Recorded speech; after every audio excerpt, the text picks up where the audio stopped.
Hello, good to see you again. So, one of the things that I love very, very much about the work that I do is not only asking great questions, because it is my job as a therapist and as a coach to ask great questions, but I love it when somebody asks me a great question. It's really cool and it's really exciting. And one of the good things about it is that it makes me think, and it's good to think, right?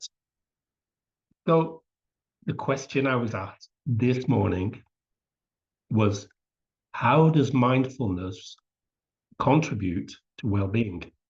Brilliant question. Love it, love it, love it. So, how does mindfulness contribute to well-being? Well, let's go through it. Let's talk about it.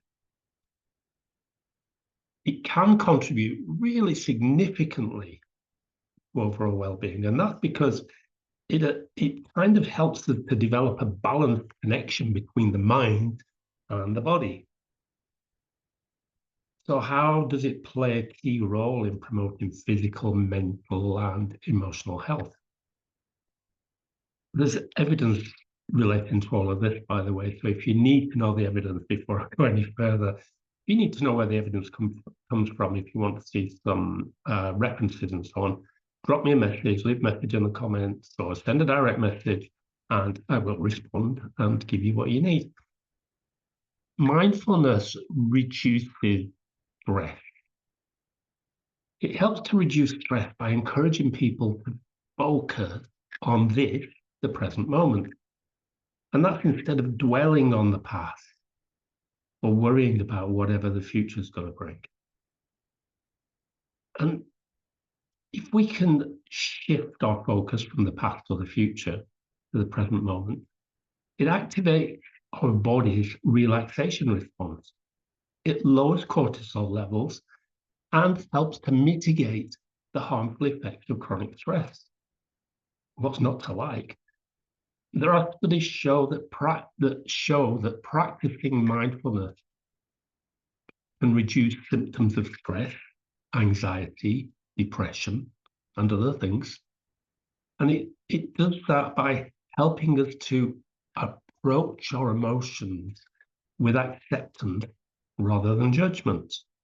We're pretty good at judging stuff.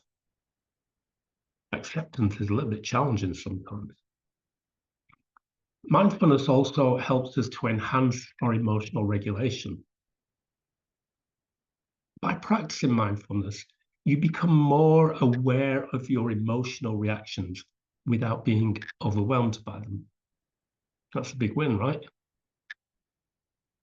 And this allows us to respond rather than react to situations. And it allows us to respond with a much greater emotional clarity and stability. Practicing mindfulness trains the brain. It trains the brain to pause and reflect rather than react. I mentioned that word react a moment ago. React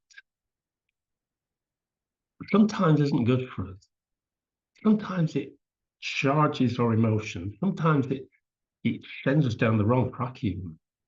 But if we can pause and respond to a situation rather than react to it, that's very different. You want to talk about pause and react and respond, drop me a message. We can do that. So sometimes, as I said, we tend to react to things quite impulsively. If we respond, that leads to better management of emotions and improved relationships. Another plus about mindfulness is that it boosts mental focus and clarity. And it does that because it sharpens our cognitive function by helping us to improve our attention span, our concentration.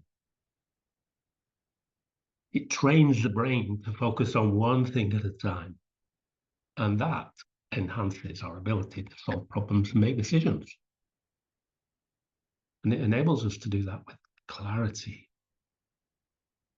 There's research that shows that people who regularly practice mindfulness meditation, for example, exhibit better attention control and cognitive flexibility, and that enables them to improve their overall mental agility.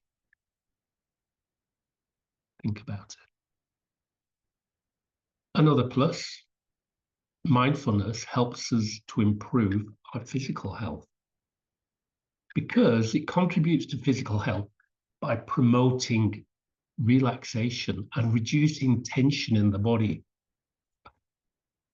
It's also linked to lower blood pressure, improved heart health, and even enhanced immune function. There's loads of research on this stuff. And mindfulness can encourage healthier habits such as mindful eating, better sleep, regular exercise. And all of those, of course, contribute to overall physical well-being. Mindfulness, too, promotes self-awareness and acceptance. It cultivates self-awareness by helping you or I to understand our thoughts, our emotions, and body signals more deeply. And this awareness helps us to develop a greater self-compassion, and that can help reduce self-criticism and promote acceptance of we as we are. So when you practice mindfulness, you're less likely to judge yourself harshly. And that contributes to a healthier, more balanced self-view. And it helps us to increase resilience too. We can build, we can build greater resilience to life's challenges. And that's because mindfulness enables us to navigate difficult emotions, stresses, or setbacks. And it helps us to do that with more calm and composure. Over time, this builds mental strength, and that helps us to bounce back from challenges much quicker than if we didn't practice mindfulness. And of course, mindfulness does encourage present moment awareness. I mentioned that a few minutes ago. If we can learn how to live mindfully, that allows us to fully experience and appreciate every moment. And to be quite honest, we often overlook special moments because of the crazy, fast-paced world in which we live. Present moment awareness not only reduces distractions, but it also increases feelings of satisfaction and contentment. So people, for example, who regularly engage in mindfulness often report a greater sense of gratitude and fulfillment with the things going on around them. So mindfulness acts as a powerful tool for improving overall well-being by helping us manage things like stress, to boost mental and physical health, and cultivate a deeper self-connection and a deeper connection with the environment. Now, that was a really quick run through of some things related to mindfulness in response to a question I was asked. If you feel that you'd like to explore specific mindfulness practices, let me know, because they can definitely help to boost your well-being. Now, you may have heard me say this before. It's true. Mindfulness isn't one size fits all. We can't say this will work for you, that will work for you. Some things will work for you, some things won't. Nothing will work for you if you don't practice. Mindfulness only works if we practice it. Also, there are some people who don't get on with mindfulness for lots of different reasons. If you're one of them, it doesn't mean there is no help for you. So get in touch, talk to me, I'll help. So let's take this a little bit further. Let's talk about productivity. People often ask me about how they can improve productivity and Another question, this is a question that came recently. Can mindfulness help improve the productivity between me, myself and my team, and all of us in general at work, in our workplace? Interesting, great question. That was a cool question. We did answer that question, by the way. But I'm going to kind of answer it again right now.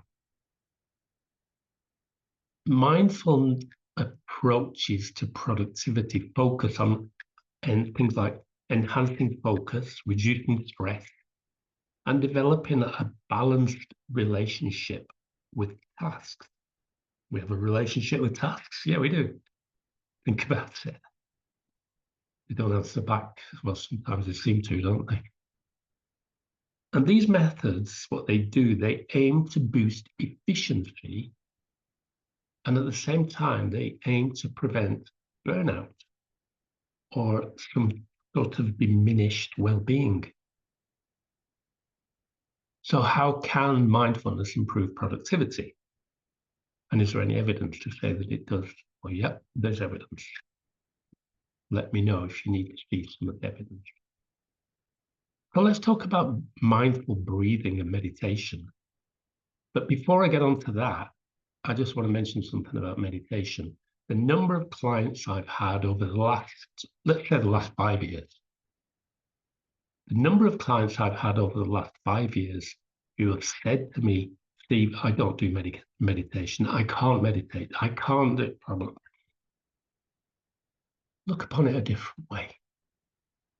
Rather than talk about meditation, how about spending time with self?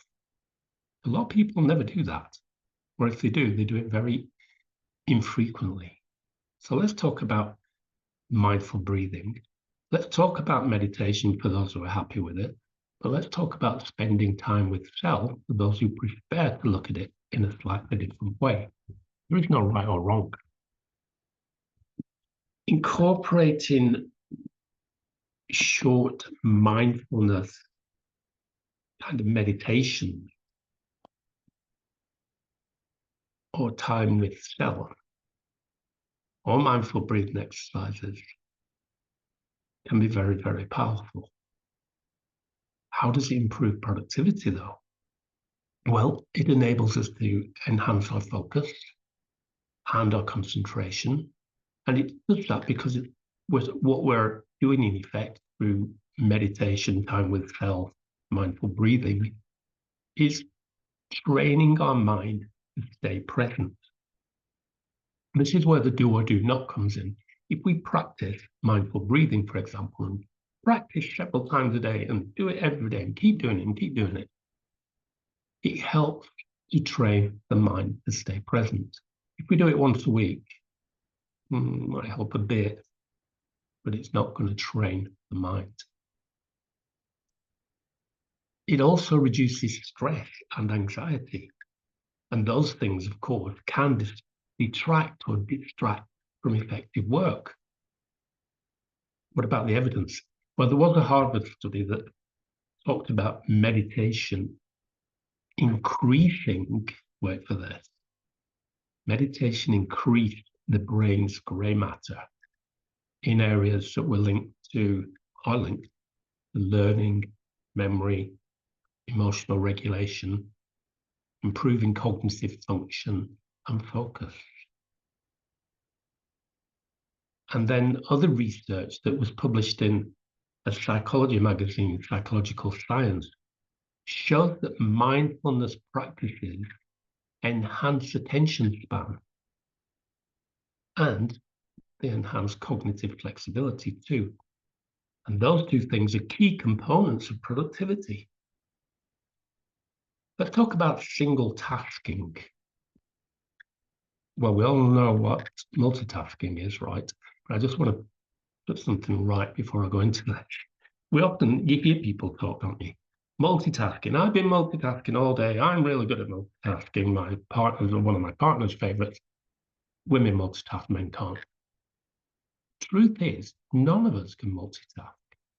We can't engage in 2, 3, 4, 5 activities simultaneously, doing them all at the same time. We can't. It's not physically possible. Our brains can't do it.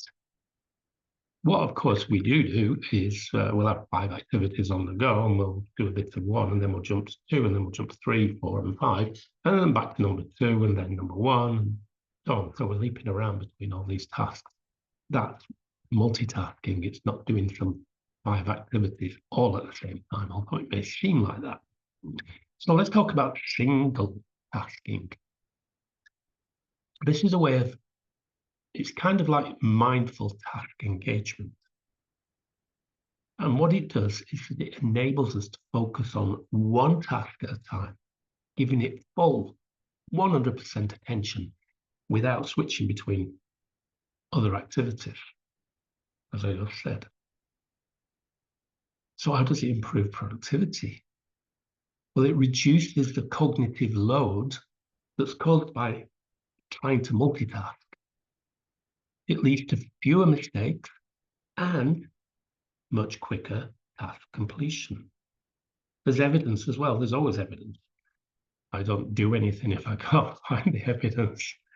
A study from Stanford University showed that people who try to multitask are less efficient than those who focus on single tasks. Trying to multitask impairs cognitive performance and actually decreases productivity. So let's move on and talk about taking mindful breaks. I frequently talk about taking breaks. I talk about it in the public domain through places like LinkedIn, Facebook, and Instagram, and so on. But I talk about this with my clients frequently because it's important. Taking short, regular breaks helps us to reset our attention and prevent burnout. So, for example, you could go for a walk outside or walk around your building wherever you work, or do a short meditation or a short spending time with self or a short breathing exercise, or you can choose a color in your room. Purple, lilac. Okay, I see lilac on a picture next to me. And I look around the room, I'm focusing on my breathing, I'm looking for, wow, there's another lilac over there. I'm not judging it, it's just lilac, it's what it is. It's not the same shade, it's like, oh, there's lilac on my screen. There you go. Short breaks. Choose a color is kind of a meditation in itself, but I'm not sitting on a cushion in the lotus position chanting Om with my fingers like that. How does it improve productivity? Well, it prevents decision fatigue and it prevents mental exhaustion. It helps us to maintain high quality work throughout the day. And there was some research in the Journal of Applied Psychology which found that mindfulness breaks indeed can reduce work-related stress and increase overall task engagement and energy level. In other words, we become more productive. Good news, right? So what about mindful time management? Is there such a thing? Yeah, there is. Using tools like time blocking or prioritization strategies with mindful attention to how energy flows throughout the day is a big, big win. That sounds quite complicated, right? It's not.